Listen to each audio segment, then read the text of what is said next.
하나님의 구원의 역사는 우리들이 생각하고 또 계획하는 것과는 어떻게 보면 무관하다면 그렇겠지만 그런 우리들의 모든 선택과 행동과 결정들이 다 조합을 이루어서 주님의 뜻을 이루어가는 것을 우리가 보게 되었습니다. 근데 그 면면을 보면 긍정적인 측면에서의 그 하나님의 뜻을 이루는 선택들도 있지만 어떤 면에 있어서는 부정적인 측면에서 우리들의 욕심과 욕망들까지도 하나님의 섭리하심들 속에서 사용되어지는 것들을 보게 됩니다. 오늘 37장부터 시작되어지는 이제 시작은 야곱의 때라라고 해서 야곱의 족보로 시작하고 있지만 그 이야기의 대부분은 요셉의 이야기로 사실 가득 차 있습니다. 요셉은 우리가 잘 알고 있는 성경의 가장 대표적인 인물이지만 오늘 본문에 기록되어지는 그 초반의 내용들 속에서도 여전히 말씀드렸던 것처럼 지금 하나님께서 이루신 그 구원의 역사들이 야곱이라고 하는 한 사람을 이제 통해서 물론 그 이전의 세대들 속에서 오던 그 믿음의 줄기들이 에서 야곱이라고 하는 그 갈래길을 갈라놓고 또 그 속에서 하나님의 택함을 받은 야곱을 통해서 그 뜻이 이루어지는 그 과정들이 좀 쭉 진행이 되고 있지 않습니까? 우리는 이제 성경을 통해서 전체적인 맥락들을 사실 알고 있지만 그들에게 있어서는 그냥 그들의 삶의 모습들이죠. 근데 오늘 본문에서 보여진 그들의 삶의 모습들은 어떻게 보면 특별해 보이지 않는 극히 그냥 일반적인 가정의 모습. 하지만 일반적인 가정의 모습이면서도 조금 부정적인 모습을 사실 많이 보게 되었습니다. 오늘 시작의 부분을 보시면 야곱이 요셉을 누구와 함께 하게 하고 있냐면 오늘 2절 말씀 보시면 그의 아버지 아내들 빌하와 실바의 아들들과 더불어 함께 있었더니 그러니까 요셉의 동생인 베냐민 막내 12번째 아들인 베냐민을 라헬이 낳다가 죽잖아요. 그래서 요셉과 베냐민 이 라헬의 두 아들은 야곱이 빌하와 실바의 아들들과 지내게 했다라고 따로 규정하고 있어요. 아마도 이제 라헬과 레아의 관계가 불편했다는 것을 누구보다 야곱이 잘 알았기 때문에 그 불편함의 모습들이 그 아들들, 자식들까지도 아마 연결되어 있음을 생각했는지 아니면 실제적으로 그런 갈등의 내용들이 그들 안에 있었는지 나이 차가 꽤 많이 나거든요. 그런 과정들 속에서 야곱의 나이 거의 90이 다 돼서 사실은 라헬을 통해서 자녀를 낳았기 때문에 그런 측면의 모습이 오늘 본문의 시작으로 그렇게 제기되었습니다. 야곱은 나름 이제 그런 가정 안에서의 어떤 그 가정사에 대한 부분들을 풀어가려고 이렇게 애썼던 부분이 있는 거예요. 이제 그럼에도 불구하고 그런 조치가 무색할 정도로 오늘 본문 안에는 그 갈등들이 그대로 드러나고 있습니다.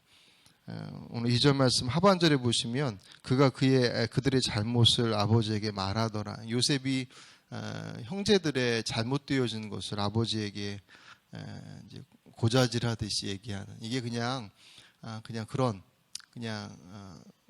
동생이 형들의 잘못을 그냥 얘기하는 그런 수준이냐 아니면 좀 심각한 문제들을 덮어둘 수 없어서 얘기하느냐 그 내용들은 사실 구체적으로 나와 있지는 않아요. 그런데 이제 우리가 요셉 그러면 이제 워낙 출중한 사람이다라고 하는 생각을 가지고 있기 때문에 아마 이 과정도 어떻게 요셉의 입장에서 보면 좀 더 뭔가 특별한 게 있을 거야. 그리고 나중에 이제 요셉의 형들이 행한 일들을 보면 아마 범상치 않은 모습을 가졌을 거야라고 하는 그런 모습들로 설명할 수도 있겠지만 요셉의 나이가 17살밖에 되지 않았습니다.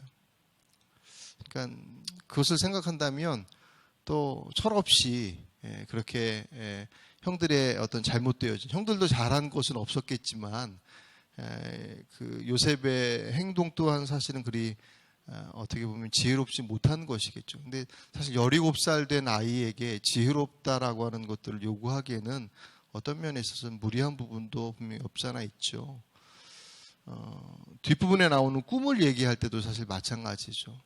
그 꿈을 얘기할 때 형들이 듣고 나서 불편해하는 장면이 그대로 기록되어 있어요. 오늘 본문의 8절을 말씀 보실까요? 8절 같이 읽어보죠. 그의 형들이 그에게 이르되 내가 참으로 우리의 왕이 되겠느냐 참으로 우리를 다스리게 되겠느냐 하고 그의 꿈과 그의 말로 말하며 그를 더욱 미워하더니 아멘. 예. 그 꿈을 얘기했을 때 요셉이 형들이 이 얘기를 들으면 좋아할까라는 생각을 싫어할까라는 생각을 못했을까. 뭐 거기까지는 그렇다고 쳐요. 그런데 그 꿈을 얘기했을 때 형들이 그 얘기를 딱 듣고 나서 기분 나쁘다는 얘기를 분명하게 하죠. 그 기분 나쁘는 표현을 뭐라고 하냐면 그의 꿈과 그 꿈도 형들이 듣기엔 불편해요. 왜요? 내가 참으로 우리의 왕이 되겠느냐, 참으로 우리를 다스리겠느냐. 이 꿈의 내용이 특별한 어떤 뭐 해몽을 요구하지 않더라도 딱 보면 이게 무슨 의미인지 대충 사실 알 수 있으니까 그렇게 기분 나쁜. 근데 그 꿈만 기분 나쁜 게 아니라 그의 말로 인해서 기분 나빴다고 그랬습니다. 그러니까 요셉은 사실은 그런 측면에서 이 꿈에 대한 내용들을 얘기하는 그렇게 형들이 불편해하는 것을 들었으면 사실 두 번째 꿈을 꾸었을 때도 그런 생각을 했을 법한데 또 얘기를 하죠. 이번에 아버지가 나타나 대신 그를 꾸짖고 그리고 형들도 마찬가지로 11절에 보시면 그의 형들은 시기하되 아버지는 그 꿈을 마음에 두었다고 그랬습니다. 그러니까 요셉의 그런 행동들을 보면 이제 나중에 총리가 30세 총리가 되고 그 일을 이루는 그 과정 속에서 그 위대한 사람으로서의 모습으로 생각하면 17살의 나이지만 아마 범상치 않았을 거야라고 하는 생각으로 그의 행동들을 하나하나의 의미를 둘 수도 있겠지만 그냥 자연스러운 이 가정 안에서 나타나는 지금 가정사의 모습을 보면 그런 비범함이라기보다는 그냥 일상적인 가정 안에서의 상처가 있고 아픔이 있는 가정 안에서의 모습을 사실은 어렵지 않게 보게 됩니다. 거기에는 아버지 야곱의 편애가 아주 큰 작용을 했습니다. 그러니까 레아의 자식들과 함께하지 않았다라고 하는 그 표현만으로도 야곱은 아마도 자식들 간에 그런 문제가 있겠지 않겠느냐라는 것을 생각했을 거라는 거예요. 근데 그것은 둘째치고 차라리 그렇게 두지 말고 편애를 하지 말지. 그 편애함이 얼마나 선명하게 드러나는지 채색 옷을 입혔다고 그랬죠. 채색 옷은 왕의 자녀들 왕자들에게나 입힐 법한 그런 특별한 옷이란 말이죠. 근데 다른 형제들은 다 일하러 나가는데 그럼 채색 옷 입혀놓고 일하러 보냈겠냔 말이죠. 실질적으로 야곱은 아마 그런 목축업에 있어서 보조적인 역할을 했을 것이다라고 봐요. 어쨌든 그런 모습들 때문에 형들이 더 미워하죠. 오늘 본문 4절 말씀 보시면 그의 형들이 아버지가 형들보다 그를 더 사랑함을 보고 그를 미워하여 그에게 편안하게 말할 수 없었더라. 이게 그냥 불편함이 그대로 보입니다. 같은 형제들이 아버지의 사랑 때문에 그 사랑이 편애한 것 때문에 같은 형제들이 불편해졌습니다. 그것이 미움으로 가고 시기와 질투로 연장되어지죠. 나중에 12절부터 17절까지의 내용은 형들이 세겜으로 양치러 갔다고 그랬습니다. 여러분 여기 세겜까지 지금 자리가 지금 요셉 야곱의 가족들이 있었던 주 거주지에서 약 80km 정도 떨어진 거리래요. 그런데 그게 뭐 특별한 것은 아니라고 합니다. 그 당시에 목축을 했던 이들이 그냥 일상적인 모습이었대. 거의 주 활동지를 놔두고 멀리 가서 근데 거기 보면 그들이 또 도단으로 이동했다고 그랬잖아요. 그러니까 거기 세겜에서 도단까지는 또 한 22km 정도 떨어진 거리래. 요셉이 형들을 보러 100km를 움직여요. 그러니까 이것을 보면 또 요셉은 형들이 생각하는 것만큼 그렇게 형들을 불편해하거나 그렇게 마음에 두지 않았던 것 같아요. 그냥 어떻게 보면 17살에 그냥 그 천진난만한 그런 모습들을 볼 수가 있습니다. 이 장면을 쭉 보면서 그런 생각이 드는 거예요. 하나님께서는 지금 구원의 역사를 쭉 진행해 오셨잖아요. 그리고 야곱의 가정 안에서 요셉을 통해서 나중에 요셉이 결정적인 역할을 하지 않습니까? 그 일을 위해서 쭉 가고 진행되어 오고 있는데 하나님께서 그들에게 그 복된 가정을 허락하셨어요. 그리고 그 구원의 그 일들을 쭉 진행하고 계셔요. 그런데 본문에서 보시면 야곱이나 요셉이나 그 형제들 그 어느 누구나 그들의 행동들은 그분의 하나님의 인도하심이라고 하는 것이 반응하는 모습들은 전혀 보이지 않고 그냥 철저히 인간적인 감정적 반응들만을 보여요. 아버지는 아버지들을 편애하고 그리고 요셉은 요셉대로 철없이 그냥 자기 생각대로 형들이 불편해한다라는 것을 알면서도 또 그것을 얘기하는, 아까도 말씀드렸던 것처럼 요셉이 그 꿈이 너무나도 특별하다라고 하는 것 때문에 도저히 얘기하지 않고는 견딜 수 없어서 라고 얘기하기에는 요셉의 모습이 사실은 아직 너무 어리고 그리고 그의 행동이 나타난 그 결과들이 너무나도 사실은 형제들과의 관계를 불편하게 만들죠. 하나님께서 구원을 이루는 그 구원을 상징하는 하나님께서 이 꿈을 주시고 꿈에 대한 구체적인 말씀을 안 주신 첫 번째 꿈이라고 그래요. 이 요셉의 꿈이. 그러니까 꿈을 꾸게 하시면 하나님께서 거기에 대한 말씀을 주시거나 의미를 알려주시는데 거기에 대한 일절의 말씀을 주지 않으시는, 그냥 꿈 자체만으로 하나님께서 무엇을 생각하시고 계획하신지에 대한 것들을 사실 보여주신 것들이거든요. 그러니까 그 꿈에 대한 해석들이 사람마다 다른데 요셉은 그 꿈을 꾸고 신비하게 생각했던 것 같긴 하죠. 그러니까 형제들에게 얘기를 했고, 근데 형제들의 반응은 어땠습니까? 그 꿈 때문에 꿈을 듣고 나서 더 그를 미워했다고 그랬습니다. 그 꿈이 어떤 내용이었는데 하나님의 구원의 역사, 그들에게 있어서는 생명줄과 같은 일이었습니다. 그러니까 크게 보면 구원의 역사에 아주 중요한 연결고리 역할을 하는 요셉이 총리가 되었기 때문에 그 일들을 감당할 수 있었잖아요. 개인적으로는 그의 가정이 살 수 있었고, 그들에게는 생명의 역할을 하게 될 그 꿈을 그들은 그 꿈 때문에 요셉을 더 싫어했다고 그랬습니다.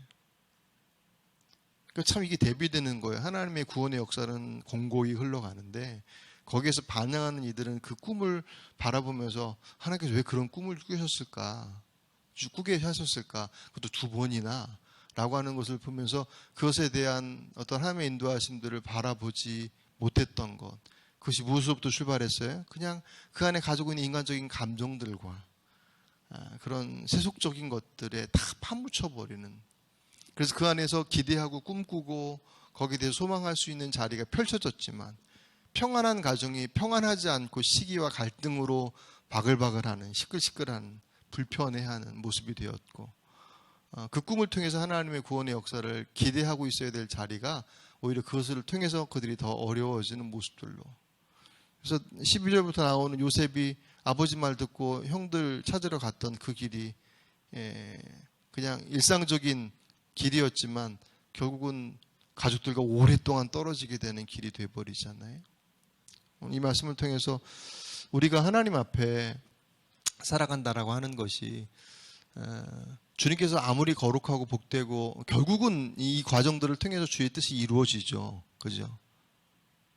그래서 사실 그걸 은혜라고 하는 것입니다. 우리 어떻게 하든지 하나님께서 이루실 거야. 근데 그렇게 말하기에는 요셉의 가족들이 겪어야 될 그 삶의 파고들이 얼마나 사실 어려웠습니다. 야곱이 편애한 그것 때문에 그의 평생의 마음속에 요셉을 잃고 나서 그 마음속에 큰 구멍 뚫어진 상태에서 살았지 않습니까? 그 삶의 공고함이 주님께서 억지로 그들을 그 길로 막 밀어가시기 때문이 아니라 그들의 스스로의 선택이었다. 만약에 그들이 이런 선택을 하지 않았다고 한다면 하나님께서 또 어떻게 그 일을 이루셨을지는 잘 모르죠. 분명한 것은 주님의 인도하심은 선하심에 있지만 그 선하심의 자리 속에 있는 우리들의 선택들이 어떠냐에 따라서 우리들의 삶의 자리들이 사실은 이루어져 가더라는 거죠. 오늘 우리들의 삶 속에서도 마찬가지로 주님께서 우리에게 또 우리의 가족들과 이 하늘빛 교회의 우리 이 교회 역사들을 통해서 하나님께서 인도하시는 여정들, 주님께서 우리에게 어떤 것을 말씀하시고 어떤 것을 계획하시는지에서 명확히는 잘 모르지만 그 안에서 우리가 그분의 인도하심 앞에 주목하지 않으면 결국 우리들은 우리들의 환경 속에서 나타나는 감정적 반응들 그 이상도 그 이하도 아닌 선택들을 하게 되더라는 거예요. 그게 인간의 모습이고 그때 왜 그랬어? 라고 얘기하는 그런 얘기가 사실 부질없는, 조금 더 확장시켜서 코로나라고 하는 상황들도 다르지 않지 않겠습니까?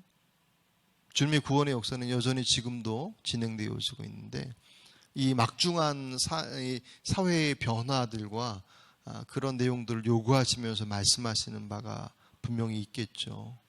그 속에서 우리들의 생각들이 누구의 책임이다, 누구의 잘못이다, 누구의 무엇이다 라고 하는 그 책임의 공방으로만 이루어진다면 그분의 그 구원의 역사 속에서 이 막중한 시기 가운데 말씀하시는 그 말씀에 과연 귀 기울일 수 있겠느냐?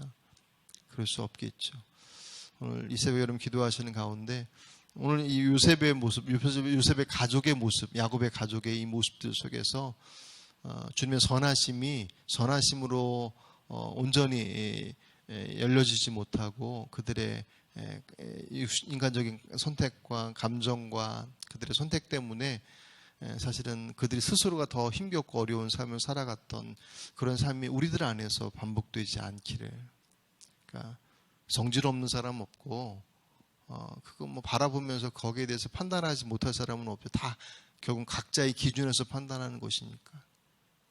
구원을 꿈꾸게 하시는, 구원을 상징하는 꿈을 주셔도 그 꿈이 시기의 대상이 되고 미움의 도구가 되어버리는 것이 인간의 연약함들이지 않습니까? 오늘 우리가 그들과 같은 반응들, 선택들을 하지 않는 우리의 모습들이 될 수 있도록 오늘 제 말씀 앞에 다시금 우리들을 비춰보는 이 새벽이 되시고 그런 기도의 자리가 되시고, 특별히 이 한 달 동안 여러분들 교회를 위해서 기도하시고 특별히 코로나 이 상황들을 더 구체적으로 여러분 기도하시면서 주님께서 우리에게 말씀하신 바 선하신 길을 놓치지 않고 잘 살아낼 수 있는 우리 모두가 될 수 있도록 해달라고 기도하시는 오늘 이 새벽이 되시길 주의 이름으로 축복합니다.